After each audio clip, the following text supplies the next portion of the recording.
Hello everyone, I am Jyoti Jha and welcome to NCERT the mind. तो आज हम लोग पढ़ेंगे क्लास 2 की हिंदी बुक रिमझिम चैप्टर 13 सूरज जल्दी आना जी। तो इसे पढ़ने से पहले अगर आपने अभी तक मेरा चैनल सब्सक्राइब नहीं किया है तो आप सबसे पहले मेरे चैनल एनसीईआरटी द माइंड को सब्सक्राइब कीजिए, लाइक कीजिए और पास में दिए गए बेल आइकन को भी प्रेस कर दीजिए ताकि एनसीईआरटी से रिलेटेड सारे वीडियोज़ आपके पास समय से पहुँचती रहे। तो चलिए बच्चों, पढ़ना स्टार्ट करते हैं। तो देखिए, ये एक कविता है सूरज जल्दी आना जी। तो क्या कहा जा रहा है कि एक कटोरी भरकर गोरी धूप हमें भी लाना जी, सूरज जल्दी आना जी। जमकर बैठा यहाँ कुहासा आड़ पार ना दिखता है, ऐसे भी क्या कभी किसी के घर में कोई टिकता है। सच सच जरा बताना जी, सूरज जल्दी आना जी। कल की बारिश में जो भीगे कपड़े अब तक गीले हैं, क्या दीवारें क्या दरवाजे सबके सभी सीले हैं। छोड़ो आज बहाना जी, नाना नाना नाना जी, सूरज जल्दी आना जी। तो इस कविता में बच्चे सूरज को बुलाते हैं। तो इसमें देखिए क्या कहा जा रहा है कि एक कटोरी भरकर गोरी धूप हमें भी लाना जी, सूरज जल्दी आना जी। तो यानी कि सूरज को बोल रहे हैं कि तुम अपनी धूप मेरे पास पहुंचाओ, मेरे पास भी तुम आओ, जल्दी आओ। बच्चे यही कह रहे हैं।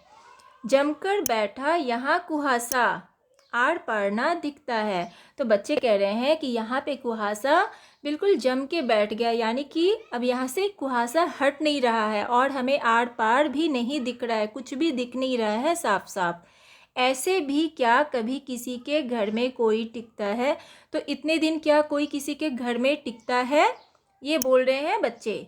सच सच जरा बताना जी, सूरज जल्दी आना जी। तो बच्चे बोल रहे हैं तुम सच सच बताओ कि तुम कब आओगे, तो जल्दी आओ सूरज। ये सूरज को बोल रहे हैं बच्चे। कल की बारिश में जो भीगे कपड़े अब तक गीले हैं। तो कल की बारिश में जो कपड़े हमने पहने थे वो अभी भी गीले हैं, वो सूखे नहीं हैं। क्या दीवारें क्या दरवाजे सबके सभी सीले हैं। और जो दीवारें दरवाजे ये सब हैं वो भी भींगे हुए हैं, सीले हैं, यानी कि वो भी भींगे हुए हैं पानी की वजह से, कुहासे की वजह से वो भींगे हुए हैं। छोड़ो आज बहाना जी, ना ना नाना नाना जी, सूरज जल्दी आना जी। तो वो बोल रहे हैं कि अब कोई बहाना नहीं चलेगा, आज तुम्हारा कोई बहाना नहीं चलेगा। तो छोड़ो सारे बहाने और कोई बहाना नहीं चलेगा, तुम जल्दी से आ जाओ। तो हर स्थिति में बच्चे सूरज को बुलाना चाह रहे हैं। तो ये था आपका कविता, तो ख़त्म हो चुका है। अब हम लोग करेंगे इसका प्रश्न उत्तर। तो इसमें देखिए क्या है कि रंगों की बात।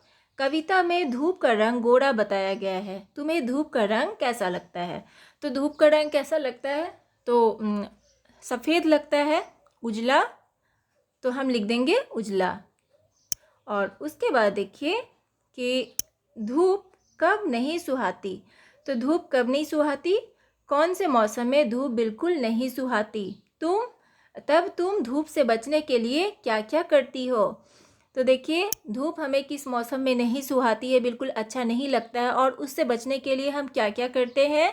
तो क्या क्या लिखेंगे कि छाता लेकर जाते हैं, हल्के कपड़े पहनते हैं और चेहरे को कपड़े से ढक लेते हैं, ठंडा पानी पीते हैं, कोल्ड ड्रिंक पीते हैं।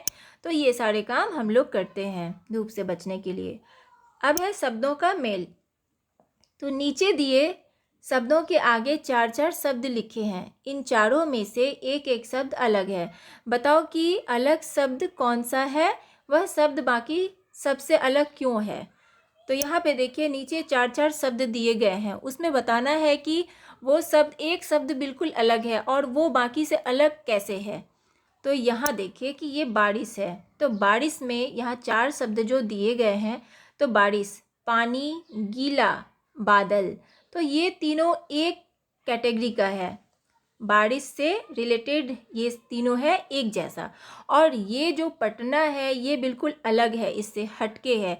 तो पटना एक शहर का नाम है, तो ये अलग है, तो ये हम लिख देंगे।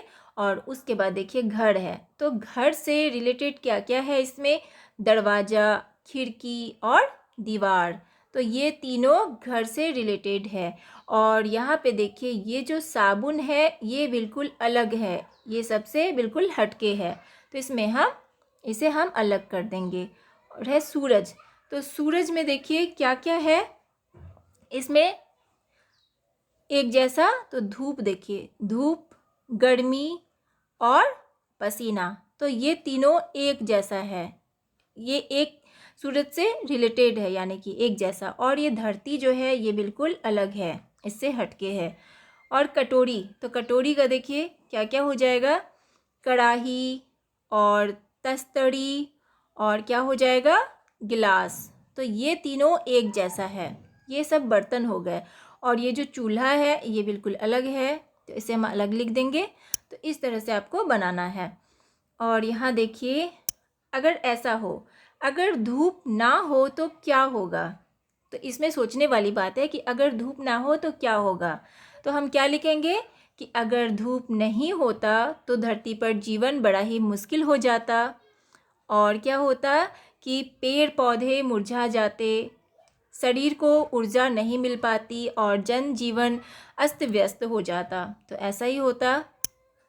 और देखिए अगर हवा ना हो तो क्या होगा, अगर हवा ना हो तो क्या होगा, तो अगर हवा ना हो तो हम सांस नहीं ले पाएंगे, हवा के अभाव में मनुष्य, जीव जंतु, पशु पक्षी सभी मर जाएंगे, तो यही लिखेंगे हम। और है कि अगर पानी ना हो तो क्या होगा, तो पानी जीवन जीने के लिए बहुत ज़रूरी है, इसके बिना हम जीवन की कल्पना भी नहीं कर सकते। और देखिए कि पेड़, और है कि अगर पेड़ पौधे ना हो तो क्या होगा, तो क्या लिखेंगे हम कि पेड़ पौधे से हमें ऑक्सीजन मिलती है, पेड़ पौधों से ही बारिश भी होती है, पेड़ पौधे जीवन का आधार है, इनके बिना जीवन काफ़ी मुश्किल हो जाएगा, तो ये लिख देंगे। अब देखिए यहाँ पे कौन सा बहाना, तो सूरज का अभी आने का मन नहीं है, वह बच्चों को क्या बहाने बनाकर मना करेगा। तो क्या बहाने बना सकता है सूरज को, अगर आने का मन नहीं है तो वो क्या बोलेगा कि आज मेरी तबीयत ठीक नहीं है, आज मैं नहीं आ पाऊँगा, ये बहाना बना सकता है, तो ये लिख देना है। अब देखिए कुहासा, तो कुहासे का मतलब है कोहरा या धुंध, तो कोहरा किस मौसम में छा जाता है, तो हम लिखेंगे कि कोहरा सर्दियों के मौसम में छा जाता है। अब सूख जा भई सूख जा, तो मान लो कल स्कूल से घर आते हुए तुम तेज़ बारिश में भीग गई, तुम इन्हें कहाँ सुखाओगी, तो देखिए कहाँ सुखाएंगे, अगर भीग गए तो धूप में। और देखिए यहाँ पे तुम्हारी ये चीज़ें कितने समय में सूखेगी, तो देखिए कमीज़ है, तो कमीज़ कितने समय में सूखेगी, तो ये कम से कम 2-3 घंटे में सूख जाएगी। और बस्ता है आपका जो बैग है वो कितने समय में सूखेगा, तो इसे सूखने में भी 4-5 घंटे लगेंगे, 4-5 घंटे लिख देंगे। और जूते हैं तो जूते सूखने में भी 4-5 घंटे लगेंगे, तो इसे भी 4-5 घंटा लिख देना है। और यहाँ पे देखिए फ़र्क पहचानो, फीता और फीका, तो यहाँ पे है अब फ़र्क पहचानना है कि फीता और फीका दोनों शब्दों में अंतर है ना, इन्हें बोला भी अलग अलग तरह से जाता है।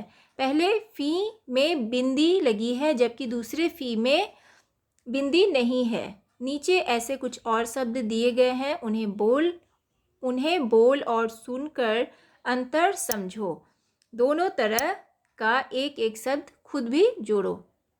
तो यहाँ पे देखिए दोनों में अंतर क्या है, ये काफ़ी है और यहाँ फिर है, सफ़ेद, फैलना, तारीफ़, फटना, तो इसमें यहाँ पे बिंदा लगा हुआ है, तो ऐसे ही शब्द लिखेंगे हम यहाँ पे फ़र्क और फल, तो इस तरह से ही हम इसे बनाएंगे। तो आपका ये चैप्टर कंप्लीट हो चुका है, तो आपको कैसा लगा पढ़ के मुझे ज़रूर बताइएगा। और अगर अच्छा लगा हो मेरा पढ़ाना तो मेरे चैनल को ज़रूर लाइक सब्सक्राइब कीजिए, पास में दिए गए बेल आइकन को भी प्रेस कर दीजिए ताकि मेरे सारे वीडियोज़ आपके पास समय से पहुंचती रहे। तो चलिए बच्चों, मिलते हैं अब हम लोग अगले वीडियो में, तब तक के लिए bye, take care, thanks to watch my video.